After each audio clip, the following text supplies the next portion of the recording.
Então agora você vai ter a grande oportunidade de acompanhar como que o método de psicoterapia Brainspotting será tão efetivo na prática. Nós vamos mostrar os procedimentos básicos do Brainspotting através de um estudo de caso, passo a passo, de como ele funciona na prática. Nós falamos no vídeo anterior, pois estamos fazendo uma série de vídeos para explicar o método do Brainspotting e esclarecer o quão rápido e efetivo ele encontra, trabalhando o potencial do cérebro, o que é, quem descobriu, como funciona.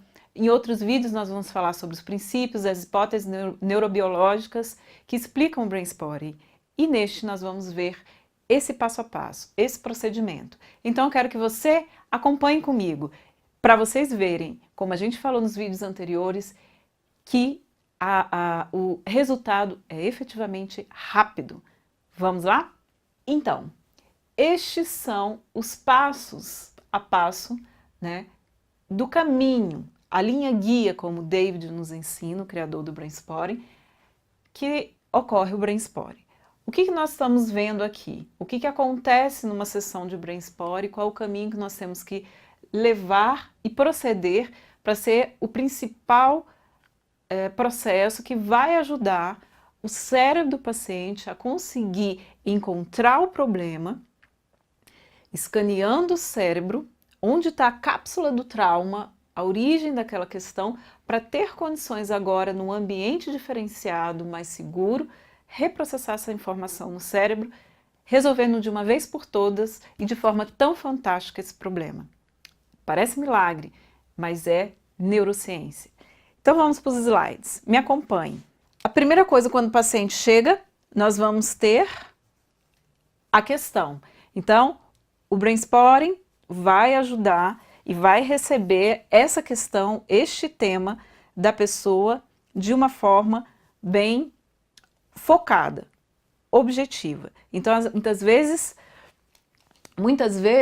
o cliente chega e está bem confuso diante do tema dele. Nós vamos ouvir, acolher e o terapeuta vai ajudar o cliente a se reorganizar para que ele consiga achar o cerne da questão, a raiz do problema, para conseguir ajudar o cérebro a focar. O que é que nós estamos querendo buscar e qual é a finalidade para se chegar. Então, é muito importante que nós foquemos o tema, quais as cenas traumáticas, o que é aquilo para a pessoa, e nós vamos ver isso acontecendo no caso apresentado.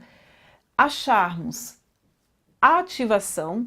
Então, a ativação é quanto a pessoa muda diante do acesso àquela situação, àquela questão, o tema em questão. Então, o corpo começa a ter reações fisiológicas e isso provoca uma ativação. E nós vamos mensurando essa ativação através de uma escala subjetiva de perturbação, que é muito usada na área da saúde, de 0 a 10, onde 0 nenhuma perturbação e 10 a máxima perturbação. E a gente vai mensurando isso ao longo do processo para ir acompanhando essa evolução. Quando nós encontramos isso, nós vamos encontrar a posição ocular. Então, utilizando uma ponteira, nós vamos ir pedindo para o paciente olhar para um lado, olhar para o outro e acompanhar-nos com o olhar. E nós vamos ver que o lema do Brainspotting, para onde você olha, afeta o que você sente, na prática, como é isso? Até que a gente consiga encontrar um ponto, explorando tanto o eixo X quanto o eixo Y, um ponto mais exato onde a pessoa consiga acessar essa informação que está lá no cérebro.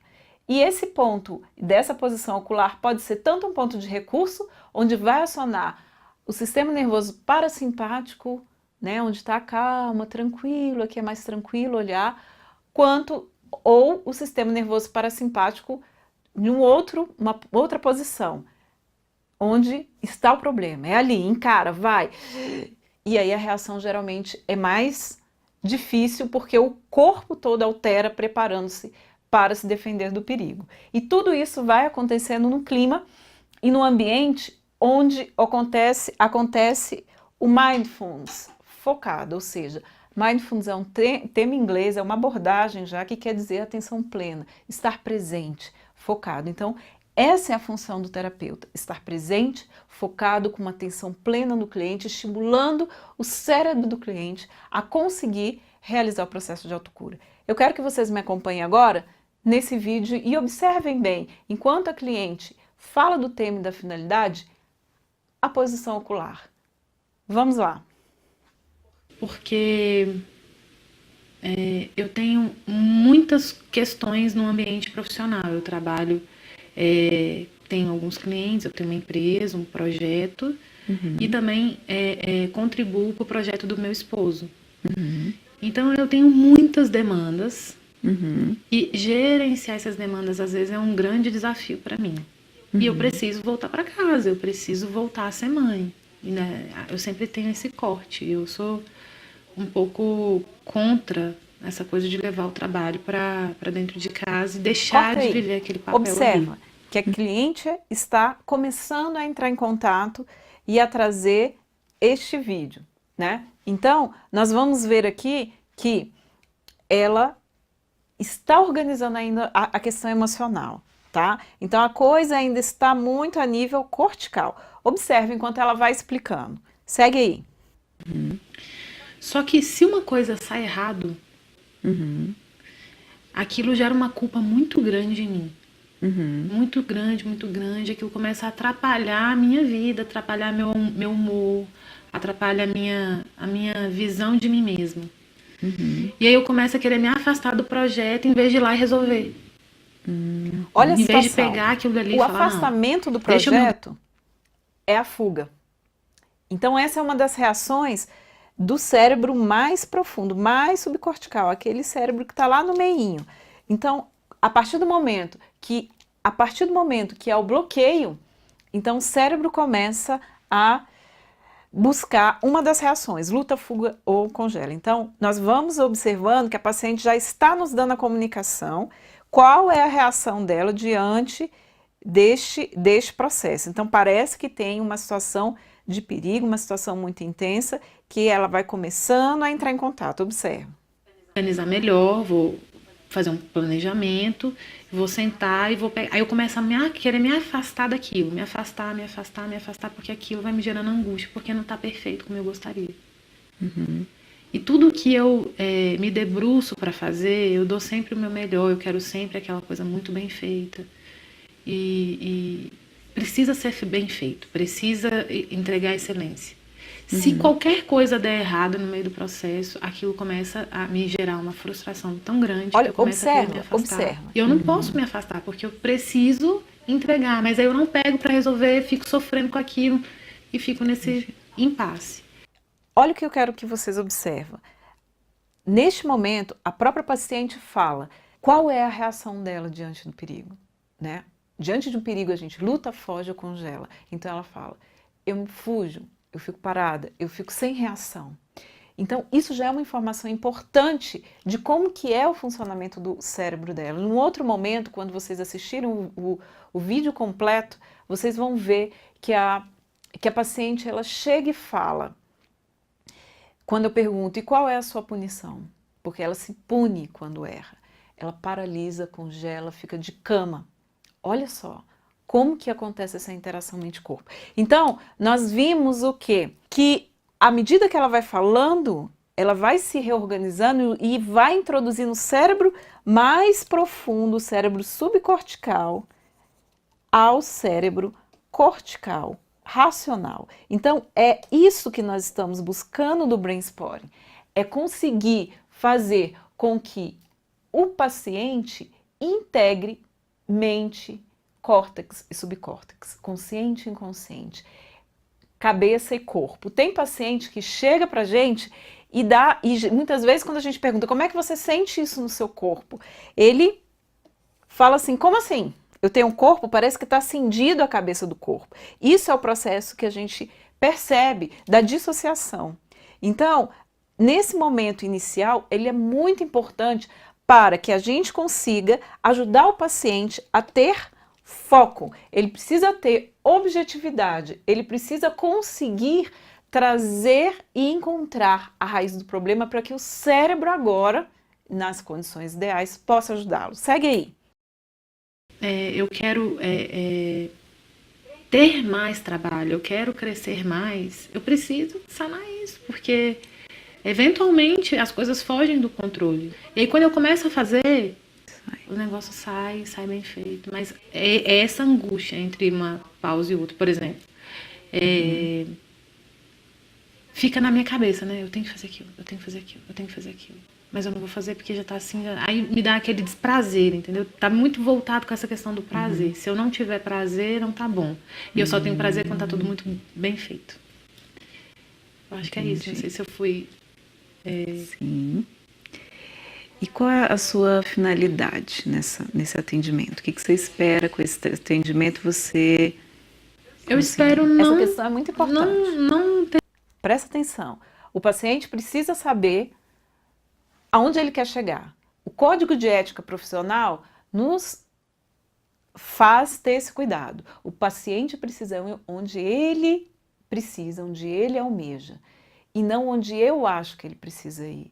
Não sou eu, enquanto terapeuta, que tenho que ter esse controle, como em alguns momentos a gente acaba fazendo para levar o paciente.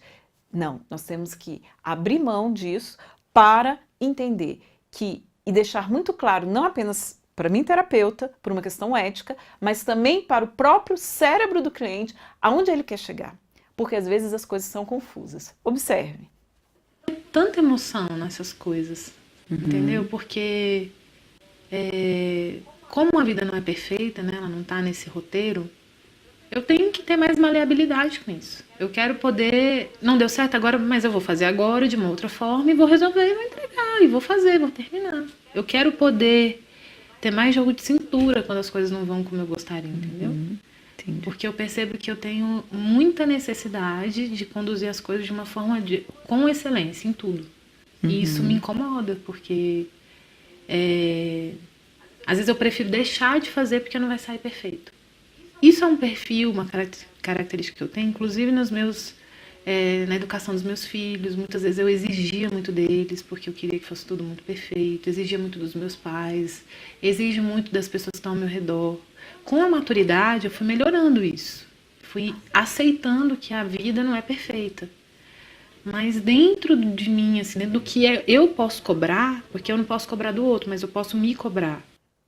Observe o quanto é intenso o nível de autocobrança. E não sei se vocês observaram que ela olhou muito enquanto falava da finalidade do tema, nos olhos do terapeuta, e olhava para a direita e também para a esquerda. Então não está muito claro qual a posição ocular que é mais relevante, ainda está um pouco confusa. Então não foi um ponto muito natural, porque às vezes o paciente vai falando um tema e já cola no ponto. Ele olha para um ponto e sempre é aquele ponto, ele está olhando para você, mas ele está olhando para aquele ponto. Isso é um sinal, reflexo muito importante. A gente chama o ponto de mirada. Quando isso acontece em qualquer terapia, eu tenho certeza que você já viu seu paciente fazer isso, enquanto ele está falando, ele colar. Nós fazemos isso no processo natural, porque o brain spotting foi descoberto. Quando a gente está buscando algo, quando a gente quer almejar algo, a gente olha para uma posição ocular. Só que imediatamente a gente já muda o foco do pensamento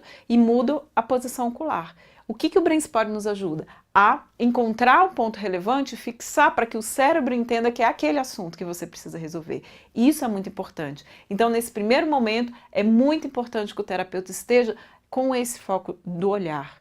E sinalize isso para o córtex do paciente. Então, uma reação subcortical vindo à integração de uma mente racional, porque nós estamos buscando no brain spotting, lembra, sempre equilíbrio, harmonia, integração. Isto é saúde. Então nós vamos ver agora o momento em que, depois de estimular, que a paciente adentre um pouco mais profundo, porque ela vem falando num nível muito explicativo, né? Num nível onde existe ainda muito estruturadinho o tema e o assunto a ser explorado. A gente está objetivando descer mais, integrar mais o subcórtex, né, a parte mais do tronco cerebral do cérebro, para ajudá-la. Então a gente começa a falar de uma forma mais tranquila, a usar uma linguagem subcortical, a ajudar a cliente a ter mais segurança, a ser empático, para, vamos lá, tem mais coisa aí, me fala mais sobre isso, porque nós não queremos um diagnóstico fechado, nós estamos buscando algo de como foi registrado no próprio cérebro do cliente. Ah, tem uma depressão, é uma ansiedade, tá? Mas o que é isso para o cliente? Como que é a linguagem que ele traz? Como que essa situação está registrada dentro do cérebro que fez essas associações, gerando esse sintoma, esse sofrimento, essa autocrítica, essa busca do perfeccionismo. Isso tudo tem um porquê. Isso tudo tem, como a gente pode dizer, uma finalidade dentro da busca do equilíbrio. Ela precisa ser perfeita para conseguir esse equilíbrio, enquanto alguma coisa está inconsciente, desajustada. Então nós estamos buscando onde está essa associação, que cenas, né, estão associadas, que lembranças, que sensações, que situações estão associadas no cérebro para gerar todo esse sintoma, toda essa questão, deixando o paciente tão ruim. Observa o que nós encontramos. Tinha um grupo de meninas.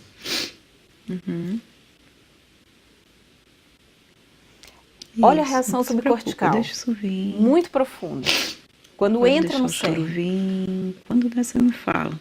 O importante é você deixar isso sair de você. Sempre estimulando o paciente. E acolhendo a reação subcortical, que é autorreguladora. Existia um grupo de... Eu tinha um grupo de amigas, que são minhas amigas até hoje. E existe um grupo de pessoas que não eram minhas amigas, né? Não sei se essa situação... Observe onde ela está olhando. Olha Existiam só o lado, rapazes assim. na escola que gostavam muito de mim, e eram muitos.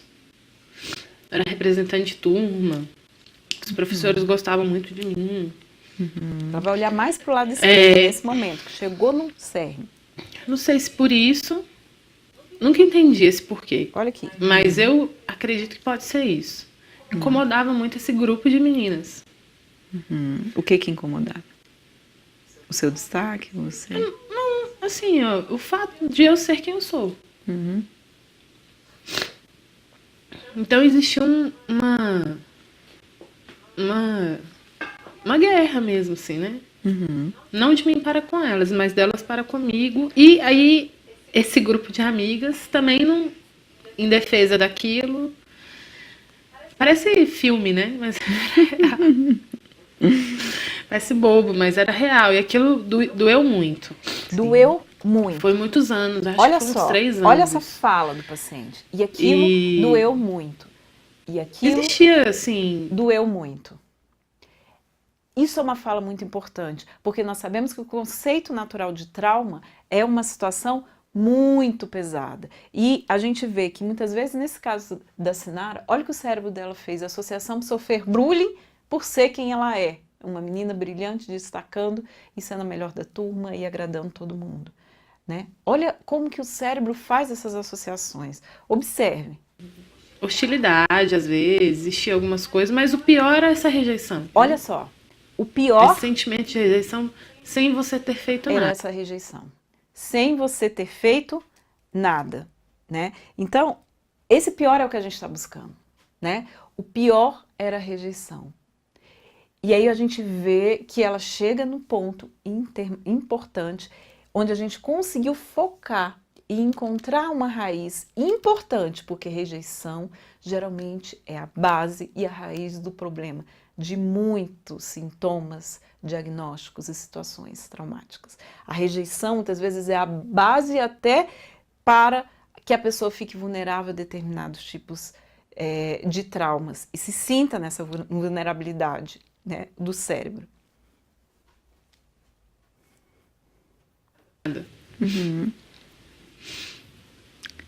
Sim. E a partir daí, a gente começa então a parte de que delimitamos o tema e a finalidade, vamos entrar em ajudar o paciente a observar como é que o corpo se ativou, é visível o choro e agora a gente tem que sondar com o paciente o restante da ativação. O nível medindo com a escala SUDES de 0 a 10, onde 0 nenhuma ativação e 10 a máxima, como a gente colocou, para a gente ir mensurando o quanto vai abaixando e aumentando essa ativação, para a gente ir ajudando a paciente a estar no estado tal que ela conseguir enfrentar e reorganizar essa informação no cérebro. Então vamos ver como que ela vai conseguindo encontrar, né, perceber o seu corpo e encontrar o cerne da questão, encontrar o ponto que nós estamos buscando tanto no Brainspotting. E observar o corpo, tá? Presta atenção em toda essa sensação que você me falou. O que vai acontecendo com ela à medida que você olha para um lado, olha para o outro e a gente vai mudando a posição ocular. Tá bom. Para você me dizer, aumenta aqui, diminui, e a gente também vai observando a reação do seu corpo, tá bom? Então eu quero que você olhe aqui na pontinha, para a sua direita. Observe o seu corpo. Isso, olha só. Observe, eu quero que vocês olhem bem à medida que ela olha para este lado direito, para o lado direito dela, tá? Vamos fazer aqui mais fácil. Com a ajuda da ponteira, porque nós usamos essa ponteira para auxiliar nesta posição ocular e guiar a posição ocular do paciente. Eu quero que vocês vejam aqui o que vai acontecendo. Parece mágica. Gente, a gente se assusta. A primeira vez que eu fiz esse negócio, eu achei muito louco isso. Eu falei, não pode acontecer isso. Eu quero que vocês observem, tá? Quanto que vai mudando o corpo à medida que essa posição muda.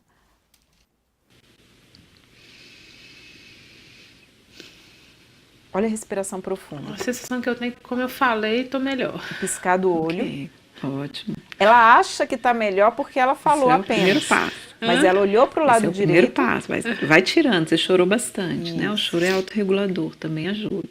Exatamente. Certinho. Então, só de ter chorado já ajudou ela a aliviar. Ela confessou, digamos assim, ela achou o cerne da questão. Então ela não tinha associado ainda que essa autocrítica, a culpa, todo esse processo punitivo vinha dessa cena traumática do bullying da infância, por ser simplesmente quem ela era, sofrendo esse nível de rejeição. Só que a gente sabe que não é só isso. O cérebro faz essa associação, mas tem muito mais coisas que surgiu, inclusive, durante a sessão.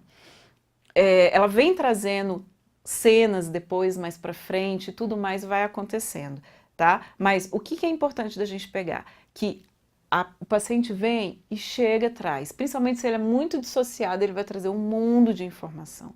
E nós temos que ajudá-lo a ter foco e ir aos poucos encontrando. Se o problema é uma questão mais pontual, onde ela teve e viveu isso quando o sistema nervoso dela já estava completado, era ela adulta, sofreu um assalto, é uma cena traumática, ela tinha condições de se defender, mas as situações foram adversas. Muitas vezes, em uma sessão, a gente faz o reprocessamento dessa informação no cérebro e a coisa se resolve. Mas, se, por exemplo, um medo de avião vem, como já aconteceu na prática, vai se mostrando durante o reprocessamento que a origem desse medo de avião aparentemente parece que foi por uma turbulência já vivida. Ok, observa o corpo aí, veja como o corpo responde e vamos reprocessando essa informação. Quando é assim, as respostas são mais profundas. Mas se o processamento vai se aprofundando na sensação do corpo, muitas vezes a gente chega em questões como nesse exemplo, que a pessoa começou a associar no cérebro dela o medo da turbulência do avião por se sentir abafada e não poder fugir, não poder sair daquela situação de perigo, com a sensação que ela trouxe de estar dentro do útero e não poder sair por sentir que tem uma reação adversa, por pai e mãe estarem vivendo um processo de conflito e um nível de rejeição a este feto. Então, olha o nível, olha onde é o alcance do Brainspotting. Por quê? Porque nós estamos trabalhando com registro no sistema nervoso. E desde que o sistema nervoso foi formado, e não apenas a linguagem do córtex, a gente já pode obter esse reprocessamento, esse nível de informação. Então, eu quero que vocês observem bem como isso vai acontecendo. Agora eu vou movimentar, então esse lado é mais tranquilo. O que acontece? Quanto que tá de 0 a 10 olhando para esse lado? Quanto que tá a 3. ativação agora? 3. Ok. Então a gente sabe que aqui a ativação é um 3.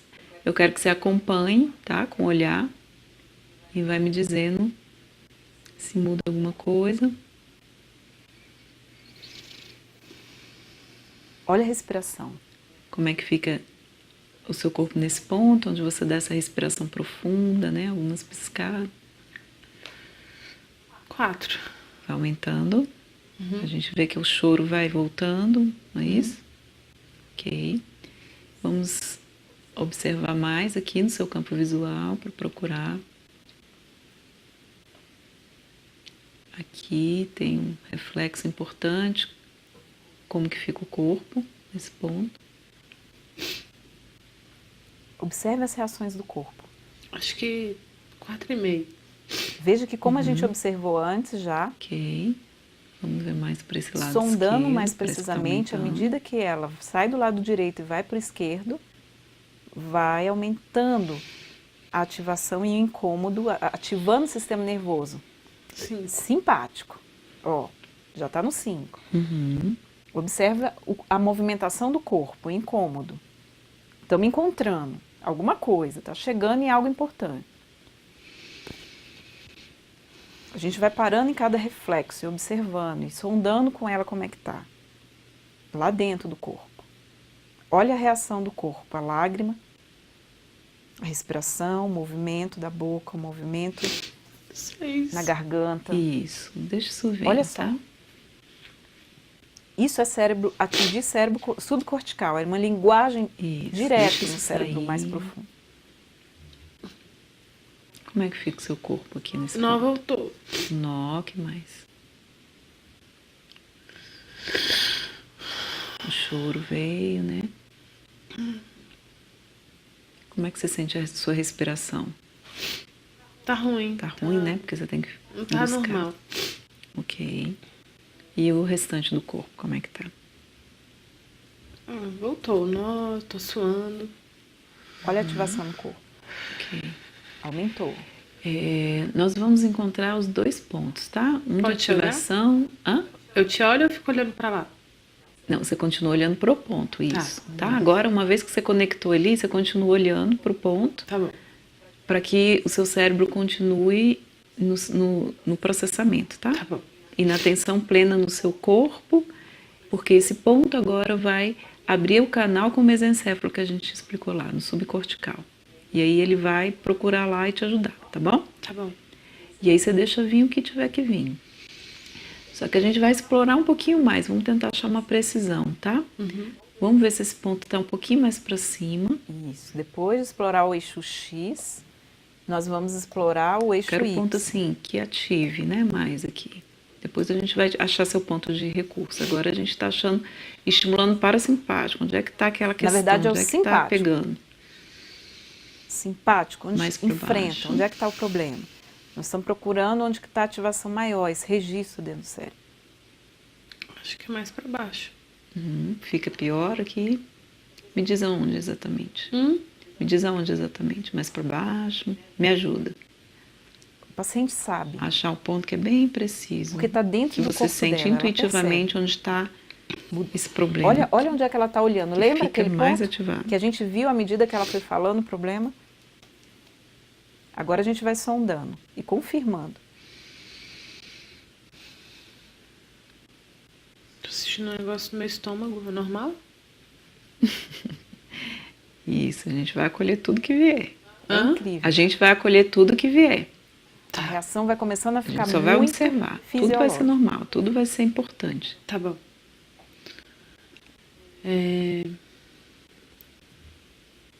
Peraí. Tá desconfortável. Bem desconfortável. Esse é o ponto que mais te ativa Isso. nessa região, Observe nesse lugar aqui. que a gente está Eu procurando a acho que precisão. Entre esse e lá em cima. Tá vendo que o paciente Ok, sabe? vamos tentar achar um mais preciso. Isto. Me ajuda a dizer onde é que é exatamente. Olha o que Aí. acontece. Aqui. O corpo fala. Isso. Olha só. Isso, deixa isso sair, deixa isso sair. O corpo já diz onde está a questão, no cérebro. E na posição ocular vai nos denunciar. Isso é incrível. essa é a grande questão que é fundamental para o brainstorming, certo? Então, eu quero que isso fique muito bem marcado. Aonde você olha, afeto que você sente. E olhando para aquele ponto correspondente às sensações fisiológicas que vêm do seu tema, você vai ir lá a fundo. E é por isso que o brainstorming é tão rápido e efetivo, porque mudou na raiz e chegou no ponto. Então, no brainstorming, quando a gente encontra esse ponto da ativação, onde está o problema, é ali, é o enfrentamento. A gente vê que muitas das vezes a pessoa fica num ápice de ativação. E aí a gente precisa ajudá-la a ter segurança para enfrentar.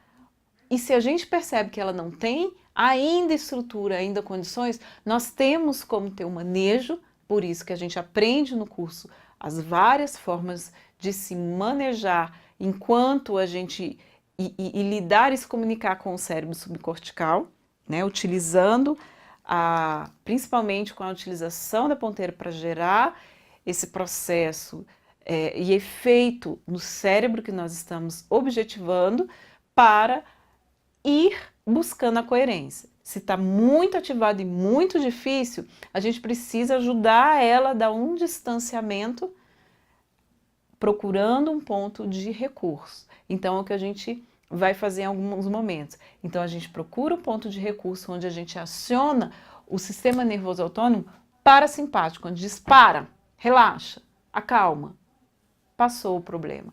Tá? Então, a gente vai, durante o processamento e com as diversas técnicas que a gente aprende, a saber como ajudar o paciente a estar entrando neste equilíbrio, nessa coerência, para que, afastando o problema, ela consiga enfrentá-lo. Então, tem várias formas de se conseguir isso e depende muito de vários fatores, tá? Então, nós queremos que um paciente que esteja numa posição de medo e que tem um registro no cérebro de que paralisado, que ele está paralisado, que ele não consegue fazer nada e reagir, tenha um enfrentamento maior para ter essa reação e ter oportunidade de reagir nesse momento e o cérebro registrar isso.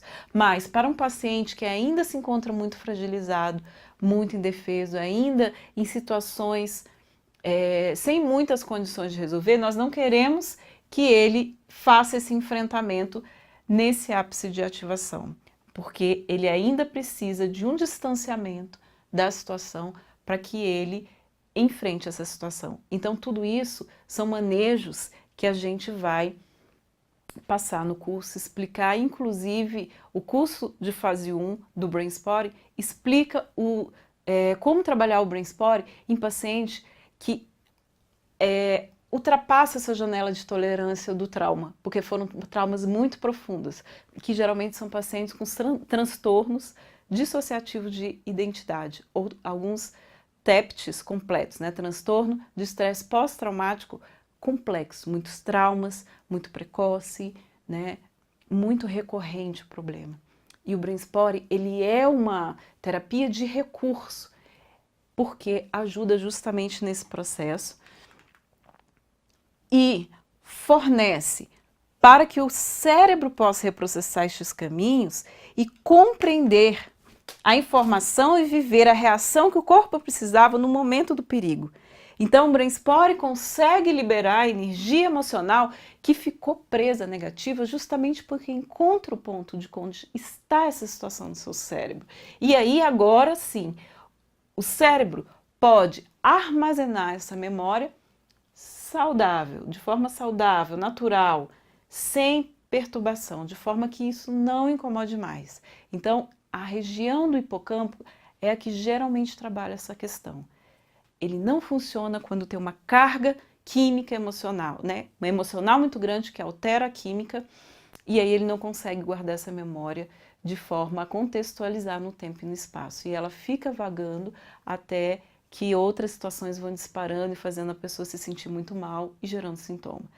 O que acontece com o brainstorming? Nós conseguimos atingir essas regiões para reprocessar essa informação no cérebro e agora sim, o hipocampo conseguir ajudar no processo da circuitaria que vai conseguir armazenar essa memória no lugar certinho dela, para que ela fique lá no passado e não incomode mais.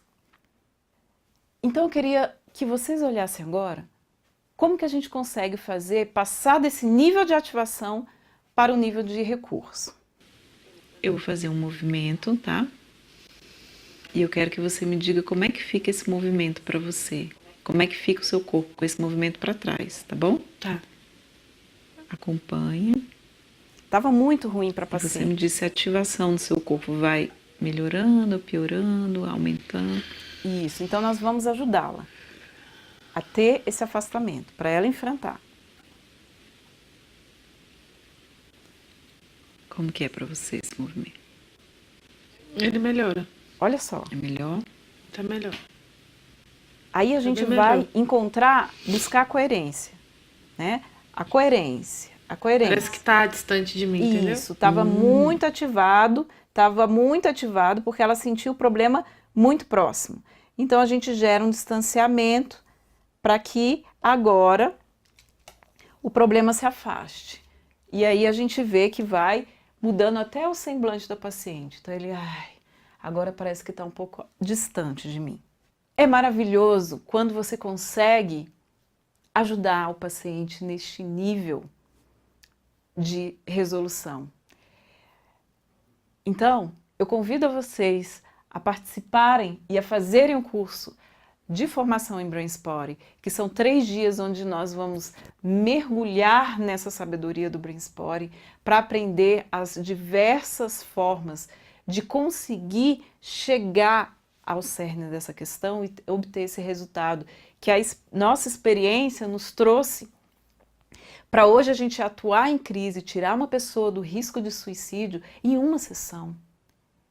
Isso não é brincadeira, isso é algo muito importante e que realmente mudou a minha prática. E o Brain Spotting me fascinou, por isso que hoje eu cheguei a dar o treinamento de tanto que a gente respirava o Brain Spotting, né? A gente começa a trazer isso para a nossa vida, a observar onde a gente está olhando, como que o corpo está reagindo, como que a gente está reagindo e sentindo aquilo que as pessoas nos falam.